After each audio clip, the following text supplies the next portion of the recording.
Well, it is 26 degrees here in Abuja, the Federal Capital Territory. Good morning and welcome to Sunrise Daily, your daily dose of sunshine. I'm Maokbe Ogunyusuf.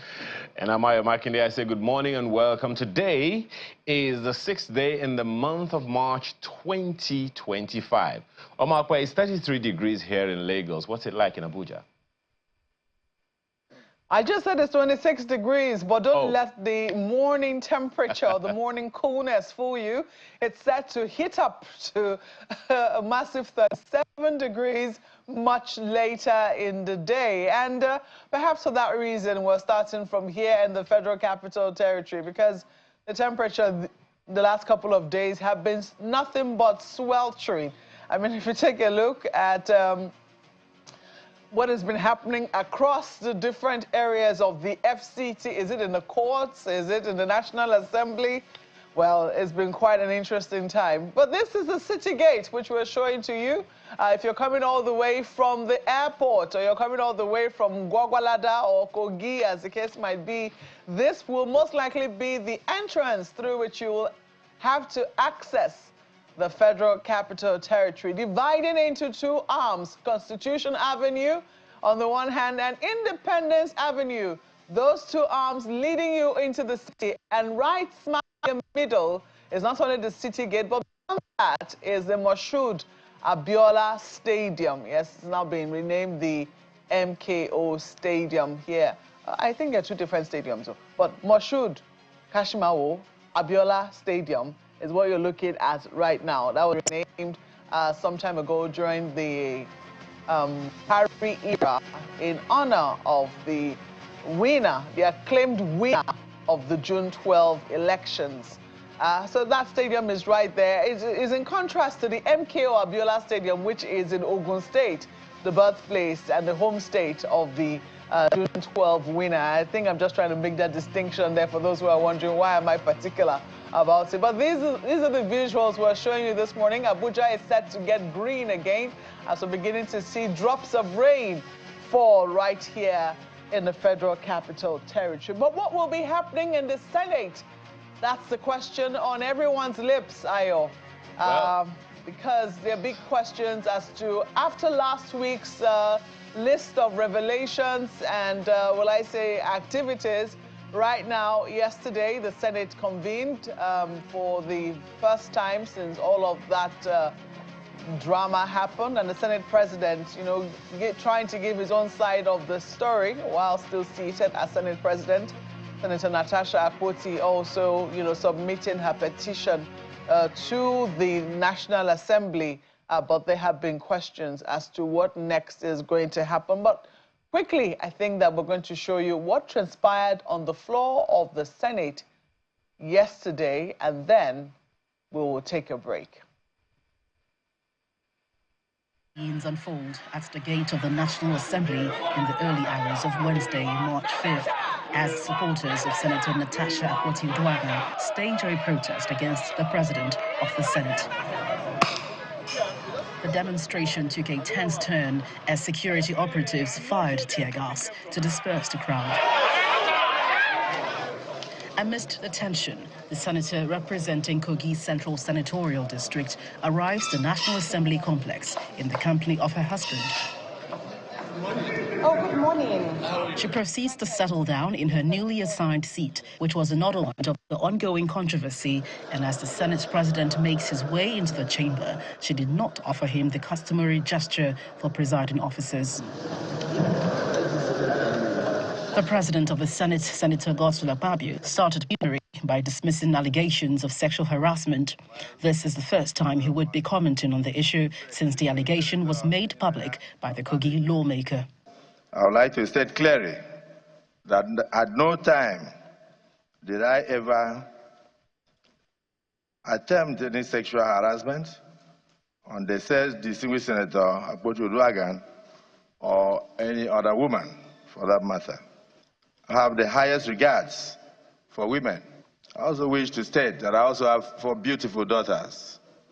So at no time will I ever harass any woman. Even as a state governor, I was awarded various awards. One of them was the one you wish to know, the most gender-friendly governor in Nigeria. Immediately after, Senator Akpoti invokes Order 40, raising a petition. The petition is in my name against the President of the Nigerian Senate, His Excellency Senator Godswill Akpabio, for sexual harassment, abuse of office, and malicious obstruction of my legislative functions. So if it may please you, I would humbly step forward and lay this petition. You may proceed.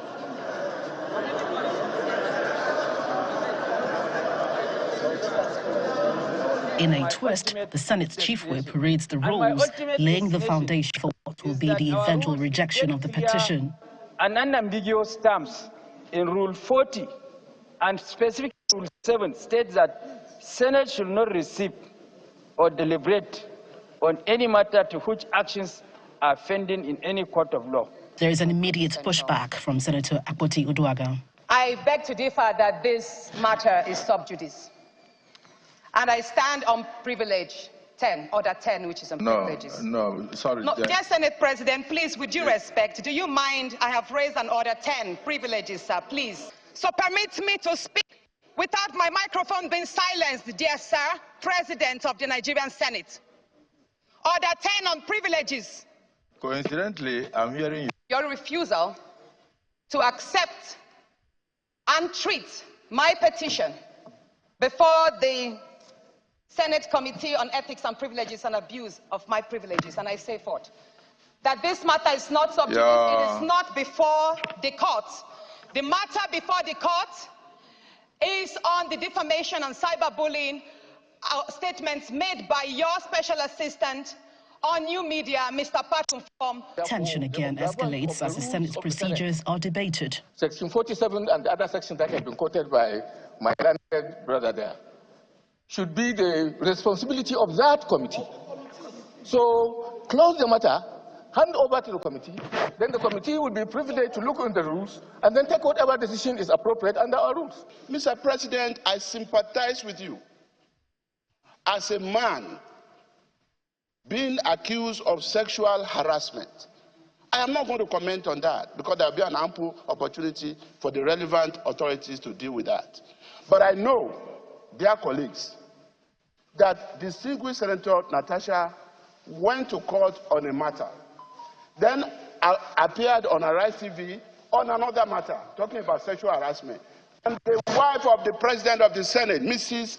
Laolu Akande, on behalf of the family, the children, went to court, and parties have been served on allegation of sexual harassment. So it is important for the public to know.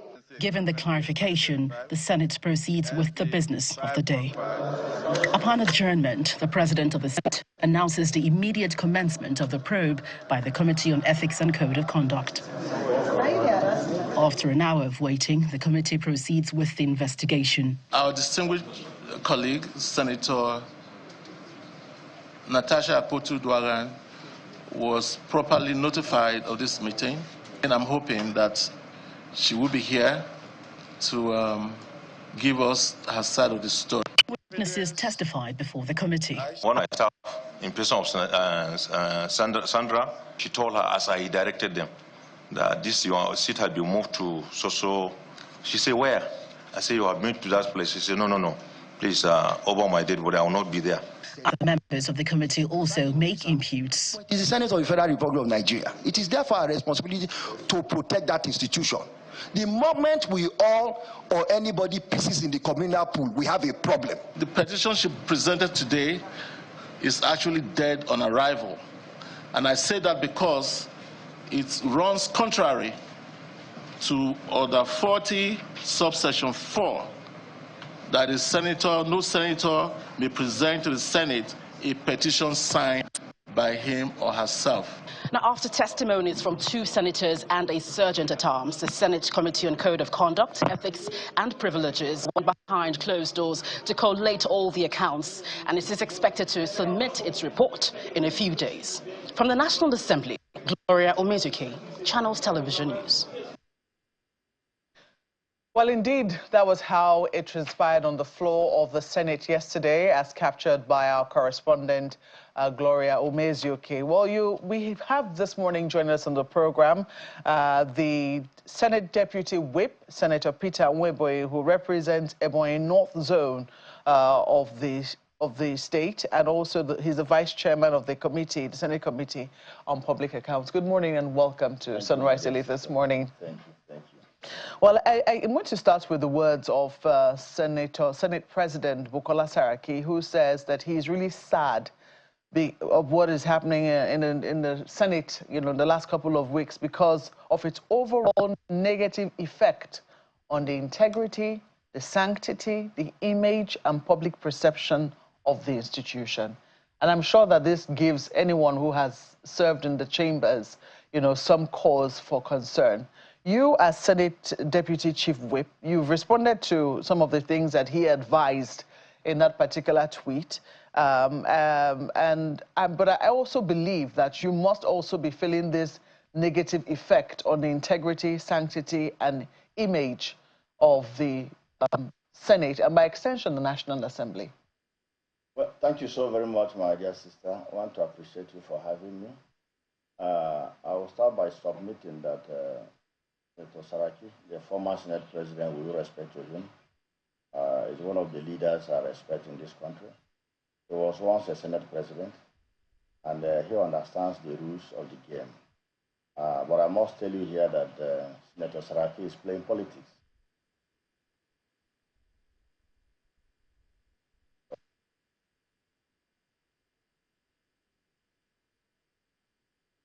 Abuse of our rules of business by Senator Natasha. And we expect Senator Saraki, as an experienced leader of the Senate, to caution this erring senator. But he abandoned that. No, just a moment. Before you go into, cautioning or not cautioning, because he says, let me just read from the very top. He says, I've watched from afar recent developments in the Senate between Senate President Godswill Akpabio and Senator from Kogi Central, Natasha Akpoti. It's a development that has made me sad. I know. I've replied to him. I read it. Just a moment. Yeah. Because of its overall negative effect on the integrity, sanctity, image, and public perception of the institution. I believe that every person who has had anything to do with the National Assembly, particularly as a leader, member, and worker, should always jealously protect these values which make the institution the numero uno among the three arms of government.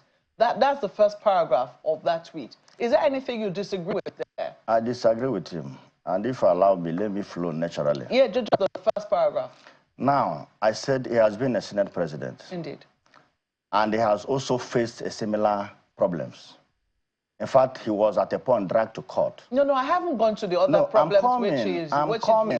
Allow me to flow. I will let you flow. Allow me. Yes, I'm just referring to the very first I know. paragraph. I'm laying a background. Yes. When I'm for interview, allow the guest to flow. By all means, go ahead. Thank you. First and foremost, there is no issue between Senator Godswill Akpabio and Senator Natasha. We must get this thing clear. The problem is between Senator Natasha and Nigerian Senate, bordering on our rules. Senator Natasha was assigned to a new seat in line with the circumstances that arose in chambers following the defection of some members of the opposition to the ruling party. And there was need to realign and reallocate our seats. Senator Natasha was given a new seat. She refused to assume the new seat. That is the issue. And that is why the former Senate President would have addressed the issue and not to attack the strong man, being Senator Akpabio. And that's why I'm saying he's playing politics. This is the issue. In law, what we're after is the facting issue. What is the facting issue here? The facting issue here is that Senator Natasha breached Order 6, Rule 2 and 5 of our standing order in the Senate. That is the issue.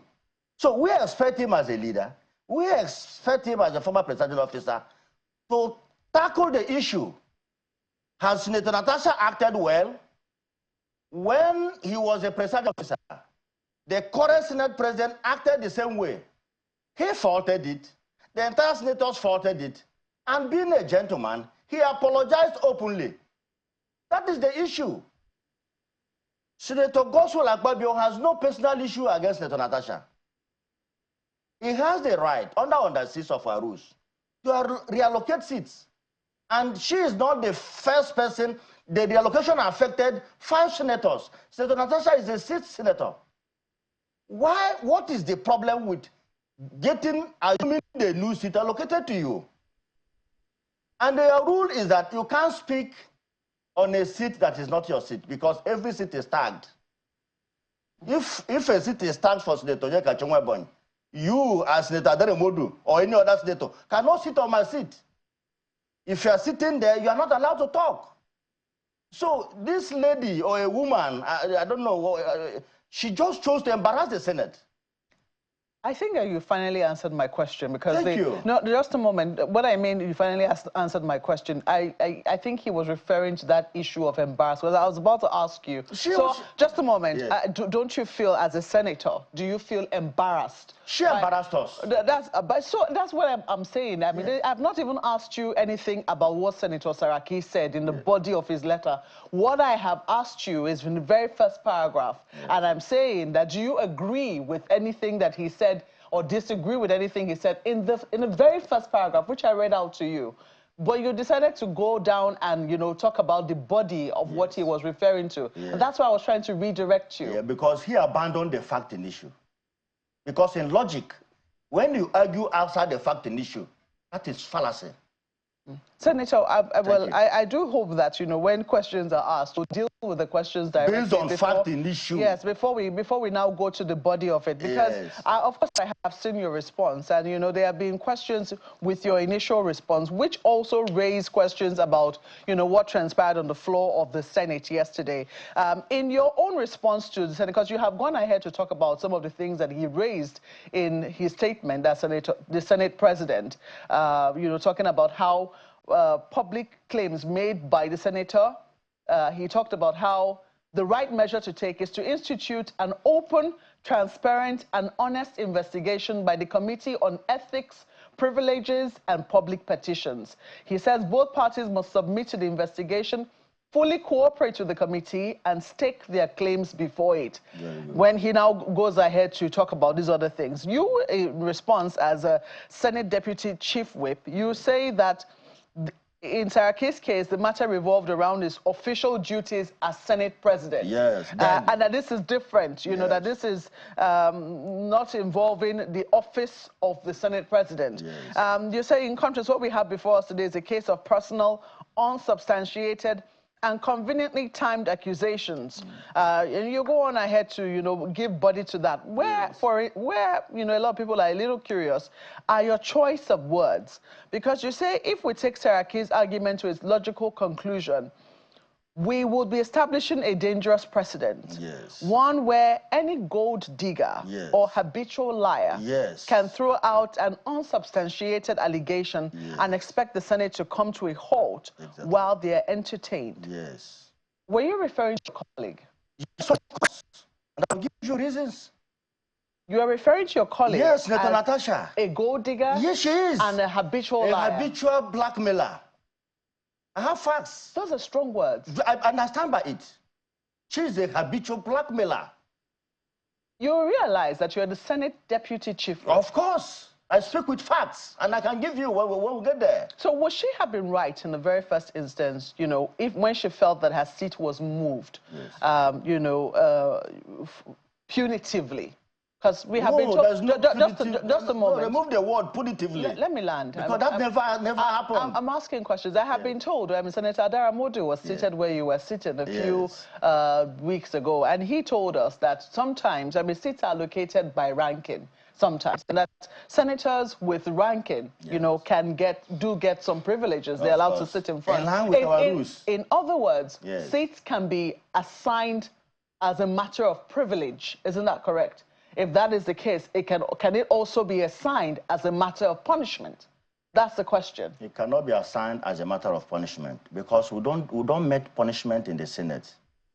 All senators are equal. even the Senate President, we are all equal. We just selected him to be our presiding officer. So we cannot allocate seat as a punitive measure. That never happened. I said here earlier that over 5 senators were affected by this seat reallocation. And they all, heeded to it because it's our practice. But my dear sister, Senator Natasha, being the first timer, instead of him to study the rules, because when you go to an organization, for example, you have your association, Media Practitioners of Nigeria. Do you understand? NUG or what have you. You have your rules, even during your meetings. Even in this arrangement, you have your rules. So when you get to an institution, the first thing you have to do is to study the rules. But this is a senator who doesn't want to study the rules. He doesn't want to mind the rules of the institution. And that goes to her person and her character. So let me finish. When the seat was reallocated to her, she was duly informed by the sergeant at arms. In fact, her name was tagged to the new seat. She said, no, I want to sit where camera will be capturing me. You can't say, are you there for camera to capture you? Whereas in any part of the chamber, when you raise your hand to speak, camera will be beamed on you. There is no part of the chamber that is hidden. But this is somebody, like I said, he has something inwards. And I will tell you. I will tell you when we get there. Well, Senator Wemboy... But the fact is she violated the rules of the Senate. Simplicity. If anybody is saying she should not violate it, let the person come up with facts. Well, there'll be questions now, because you have said that this is how you see your fellow colleague. Yeah. I mean, you have written it here. We are equal. Yes, but this is how you see her. So yes. There are questions as to if this is how you see her as Senate Deputy Chief Whip, yes, whether that can inform certain actions that you take towards her. Character is like pregnancy that you cannot hide. Your person as you are is what you are. And you show to the world whom you are. And the world will tell you whom you are. So you can't hide your character. Can I say this? Is it possible now, because right now, this what a lot of people say is that this initially started as a matter of seats. Yes. Right? Yes. But it seems to have gone beyond that. Yes. It is now a matter of sexual harassment. Which is a baseless one. You say it is baseless. I was there on the ledge, and I will give you history. I can tell you what you don't know. And I said, and I repeat again, this Senator Natasha is a habitual blackmailer. And people should be very careful with this woman. I hope today, let me finish.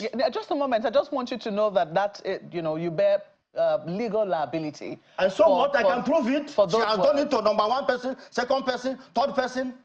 They're all there. Because those are very heavy allegations. Of course I am. I just want you to be aware. And I will prove it. Go ahead.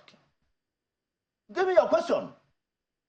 You said you can prove it. Go ahead and give me your question. Give me your question. I have to take your question. You said I was interrupting you. You were trying to finish your statement, before I tried to bring that point of legal liability to your notice. Yes, and I said I take responsibility because I'm speaking with facts. Okay. So I'm just saying now, if this is... yesterday, listening to, senators on the floor of the Senate, Senator...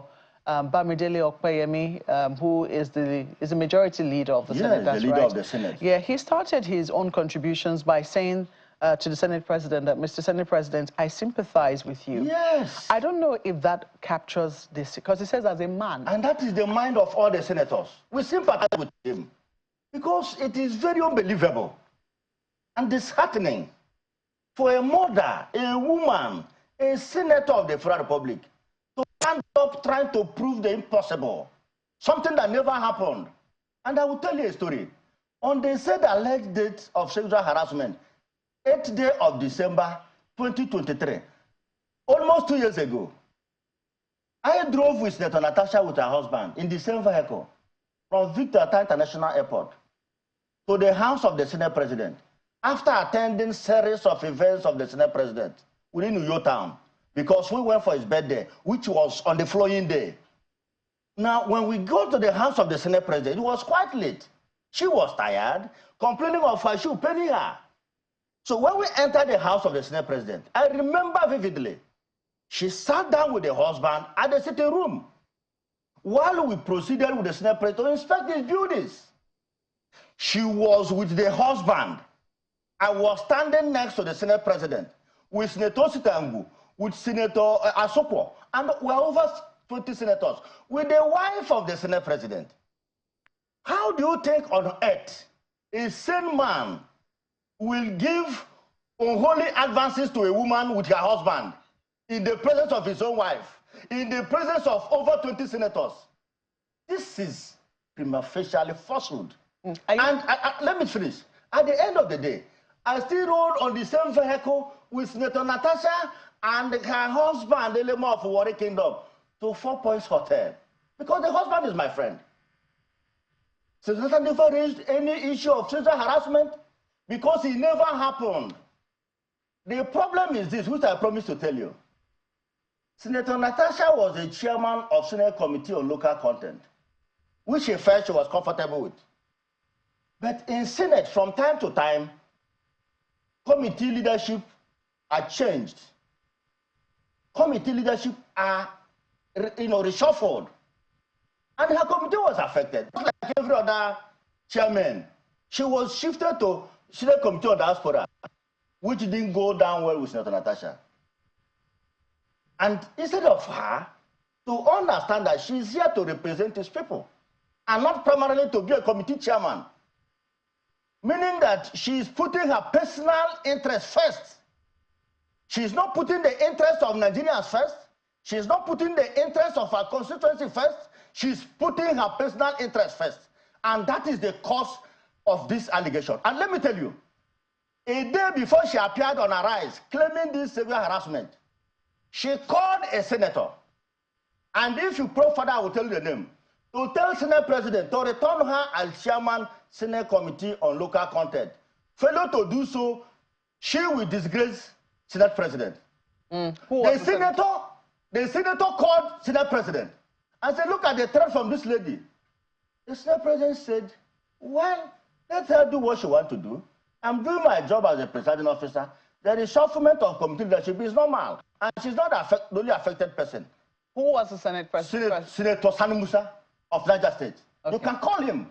Okay. So Nigeria should know this. Senator Natasha is claiming sexual harassment because she lost chairman of Local Content, and not that she was harassed by Senator Akpoti or any other senator. Two quick things I want to quickly bring to attention. You say that in the scenario that you were with Senator Natasha, you with rode her husband, and then when you got to the house, she said she was tired and her shoe was hurting, and so at a point she sat on the parlor. So she sat in the sitting room. Yes. She didn't go on the tour with you. She didn't finish the tour with us. She didn't finish, so she was on a tour with all of you. With the husband at the back. Oh, initially she started. She started with us. But she did not finish. She was miles away from the Senate President. I was the next person to the Senate President. So you don't think that there was a separate tour given to her? There was no separate tour. There was none. I was there from beginning to the end. Just quickly, and then also, this issue which you raised about the change of committees. Senator Ireti, in her own TV interview, said, and I also called her, she said that when, these seats were changed, this chairmanship seats were changed, that she spoke, with Senator Natasha about it, and Senator Natasha said she was okay with the change that had been effected. But she was happy with Did she assume the seat?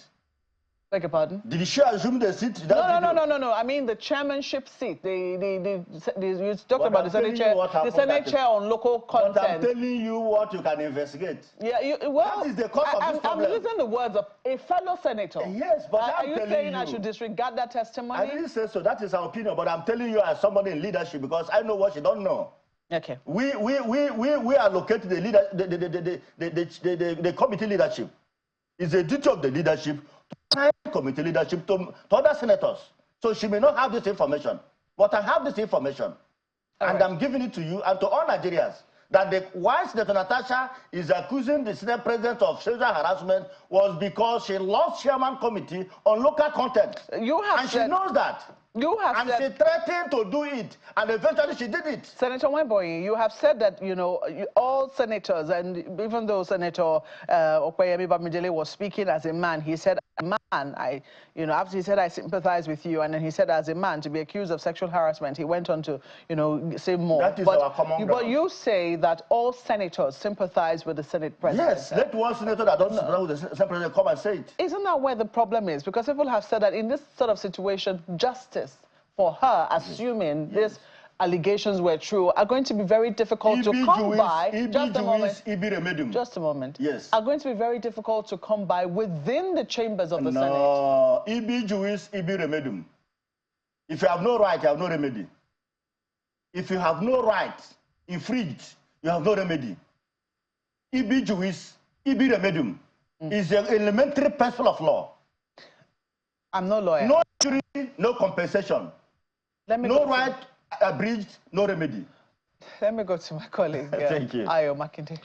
Well, thank you, Mawkwe. Senator, one thing has played on my mind, even with the comment that Mawkwe read from Senator Eric Tikingibe. I'm just wondering, because a number of people would also be wondering, even from the report that my colleague Gloria Mezuke delivered to us, not a single woman spoke on the floor of the Senate.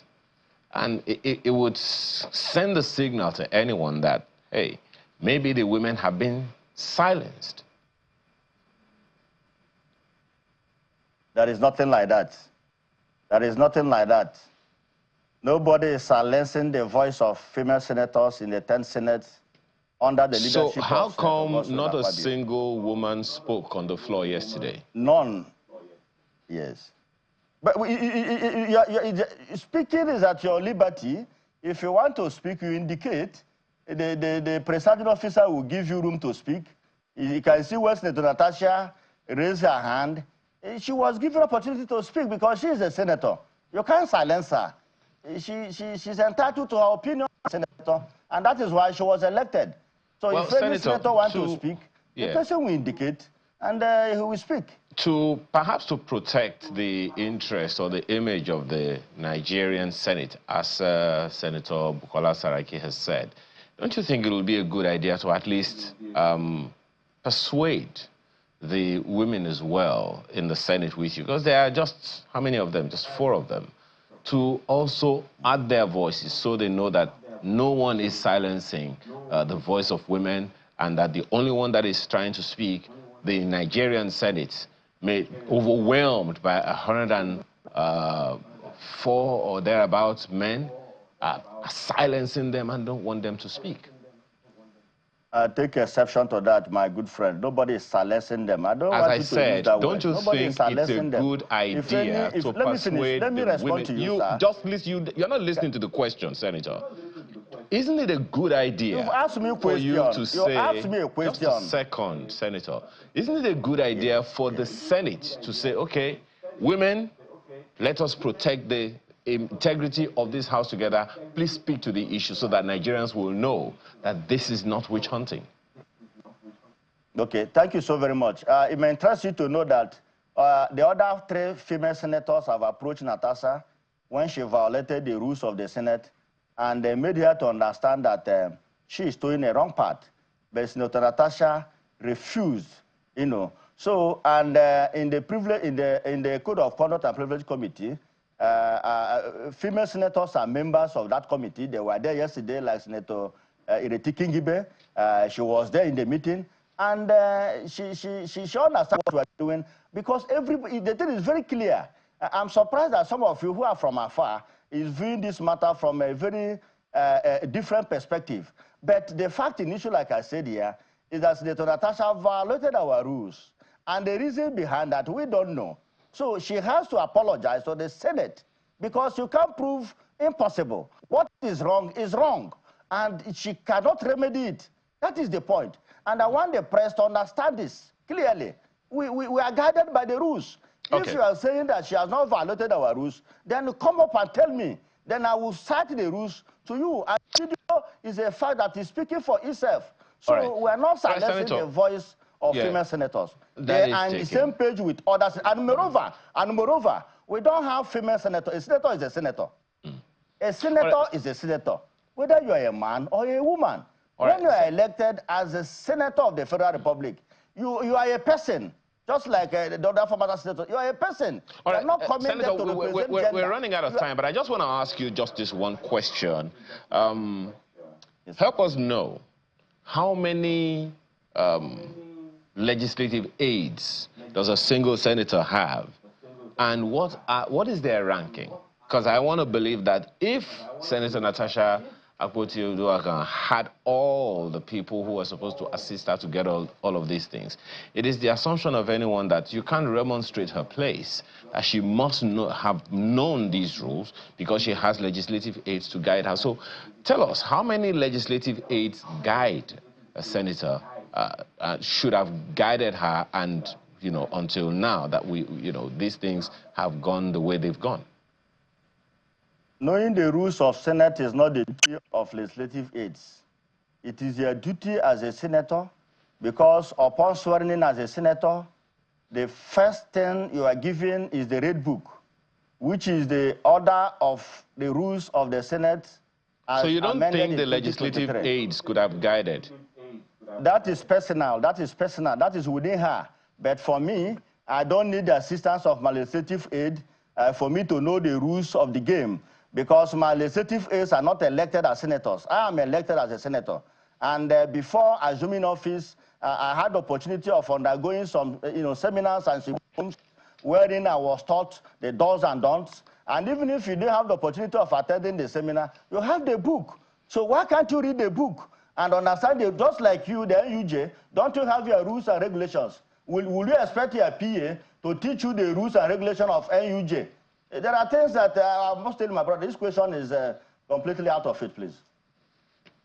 Okay, just quickly, Senator, what is going to be the way forward now? Because we understand that the Senate Ethics and Privileges Committee has thrown out her petition, which she was allowed to lay before the Senate yesterday, saying that your rules state that if it's not signed by another senator, and clearly it was saying that from the unanimity which you say that all senators share in sympathy with the Senate President. Not necessarily sharing in sympathy with the Senate President. We observe our rules. I'm not done with my question. Go ahead, my dear sister. I was saying that given the statement that you made that all senators, are in sympathy with the Senate President, it doesn't appear that any senator is going to be willing to sign that petition with Senator Natasha. Are you saying that she's never going to get heard then by the Senate Ethics and Privileges Committee? Thank you.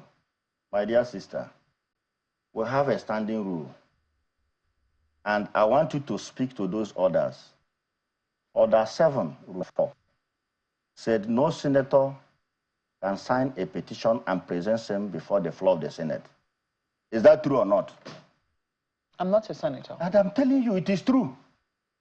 The same rule says, Order 40, Rule 7, that a matter pending before the court of law cannot be brought before the Senate. Is that true or false? It's true. Please speak to the issue, please.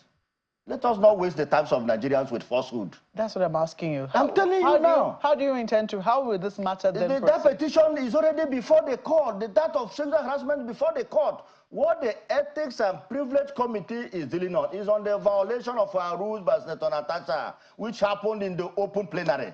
That's what we're doing. You can't confuse us with sentiment. She's merely appealing to pity. Petition principle. That is what he's playing with. That is fallacy of petition principle in law.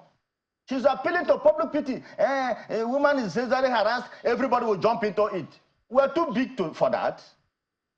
We'll put the facts straight, and I'm giving it to you. And Nigeria should follow the Senate. And let's face other national issues, not dealing with a complete falsehood. Senator Peter Wemboye, I'm sure that your annoyance has been sufficiently Everybody is annoyed. Every honest man is annoyed in Nigeria because of that of this woman. This is not the first time she's accusing somebody. You say this every is a woman that, man. let me tell you, this is a woman that accused Reno Mokri of sexual harassment. Let me finish. When this young man was in the US, when evidence was brought that Senator, we're totally out of time, I'm afraid. No I have to say thank you. I have to say thank you for coming on the program at this point. Senator Peter Wemboye is the Senate Deputy Chief Whip and also the Vice Chairman, Senate Committee on Public Accounts. He's also the Senator representing Ebonyi North of Ebonyi State. Thank you so much for coming on the program. Thank you. Well, we'll be back with another matter. Laolu Akande joins us shortly, so please stay with us.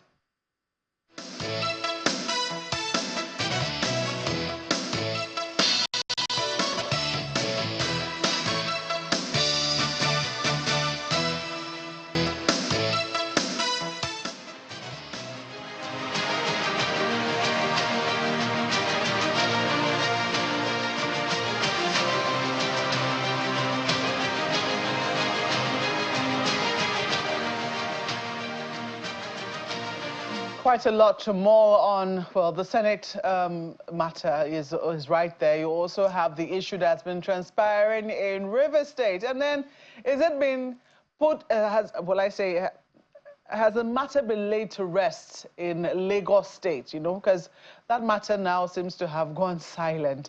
But we're going to be taking all the views from Mr. Laolu Akande, who is a former presidential spokesperson. You're welcome to Sunrise Daily. Good morning, Mr. Markwe.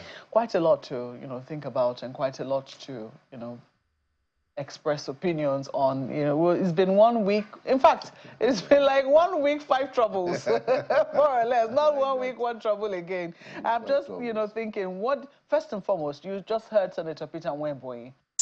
Your quick thoughts on that? Well, you know, I think what is missing in the way the Senate is approaching this matter is that when a survivor, you know, at least that is what she has alleged, a survivor of a sexual harassment case is speaking, you know, the global best practice is don't do anything that might suggest that she's being silenced.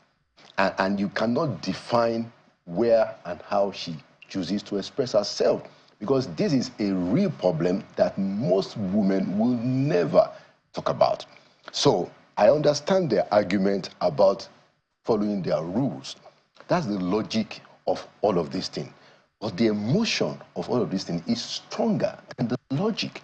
And that's why it requires, leadership is always expected to be able to balance this thing out. It's not looking good that you have a bunch of men trying to run down one woman who has said that she has been sexually harassed. I mean, I'm deeply concerned about the conduct of men sticking by the logic and abandoning the emotions. Well, that raises another kettle of fish, but I want to quickly throw it to Ayo. You know, I'm sure he will also like to get a few questions in. Ayo.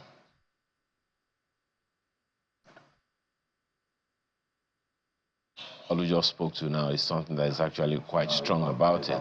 But then it's one part, Laolu, that cannot be legislated. We can't legislate emotions. We can't legislate sentiments. So, and that, I don't know how we can put those in the Senate rules. What do you think? Yeah, so that is the whole point about leadership, okay? So, yeah, somebody needs to step up in this matter and try to resolve it. First of all, they need to stop all of these images and all these meetings, all of this ganging up against this woman. That has to stop.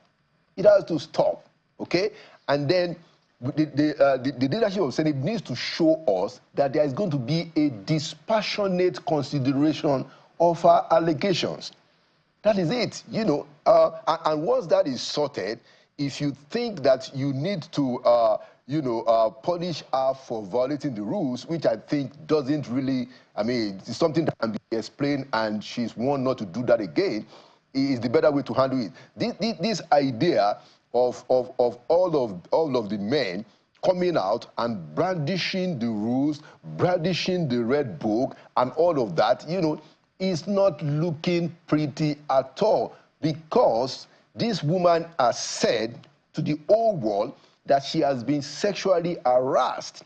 So we have to be careful. The Nigerian Senate has to be careful not to create and maintain an impression that we are trying to silence her. And what we have seen so far is a lot of men, 1 or 2 women, but a lot of men holding meetings, speaking out, coming to the media to run this woman down. It is looking very, it's a poor reflection on the Nigerian Senate. But even at that, going by what you said just now about, you know, the rules, so on the one hand, what Senator Wemboy said is something that a good number of people haven't really, you know, quite looked at. It would be like a general, should I say, undermining of the rules of the House in a way. Because on the one, initially the argument was that, you know, she didn't, you know, there was no petition. And then when the petition was presented, there is that opinion that it was not rightly done. So it would seem like On the one hand, there is the issue of rules not being followed. On the other hand, is the personalization of the entire thing. Amakwe asked that question the other time, that a formal or official position has quickly escalated or de-escalated into a personal issue. The dynamics are a lot different now, don't you think? Yeah, and what Nigerians are seeing is the personalization of the whole thing. And Nigerians are not impressed that this is what has come to the center of the focus when we are thinking of the Senate. That's not why the Nigerian people put them in the Senate. We didn't send them there to go and settle and be fighting openly like this.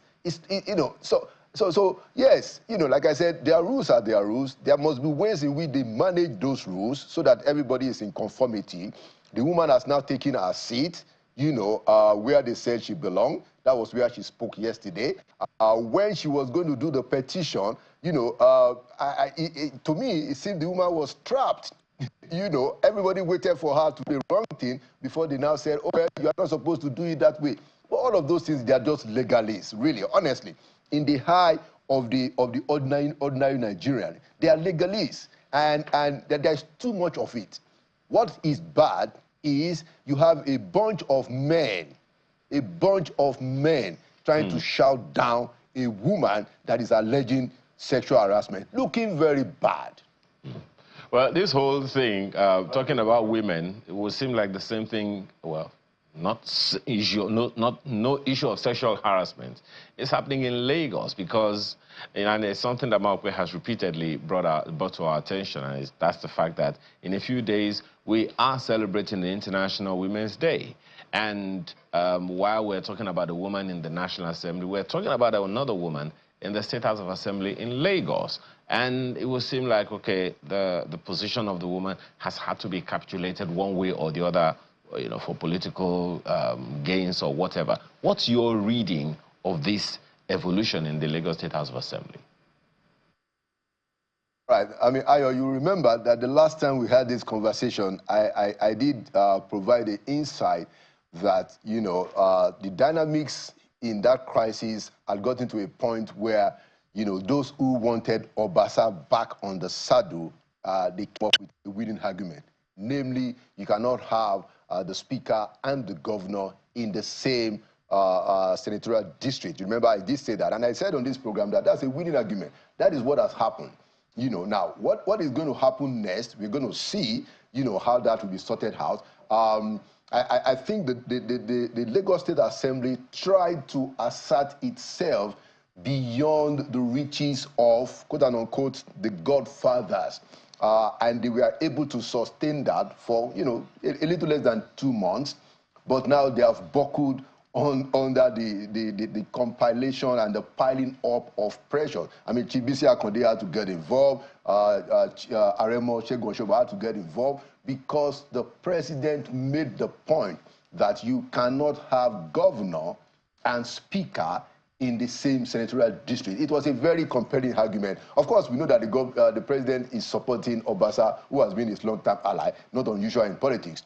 But this is what has happened. Now, what is going to happen next is going to be quite exciting. That's my take. Never mind that another very, very, strong constituency, because for a number of people, I think they won't have minded if APC was playing musical chairs, and saying all of this. But the fact that a woman was involved, and we know just how, it would seem that women's voices do not matter in things like this. And in this instance, some people will say that the second largest constituency, the constituency of women. Yes. And that constituency seemed not to have mattered in this instance. This is the first time, mark you, that Lagos State is getting its very first female speaker.